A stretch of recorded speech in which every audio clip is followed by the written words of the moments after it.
Are you looking for a super easy upcycle project? It doesn't get any simpler than this. You can change your old t-shirt into a new infinity scarf. This is a completely no-sew project and is something you can do with kids as long as they can use a pair of scissors. All you need for this is an old t-shirt. First, you want to cut off the bottom of the t-shirt in a straight line right under the armpits.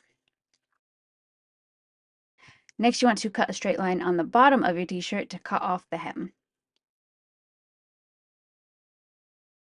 Then put your hands inside the loop and stretch it out a little bit to curl the insides in.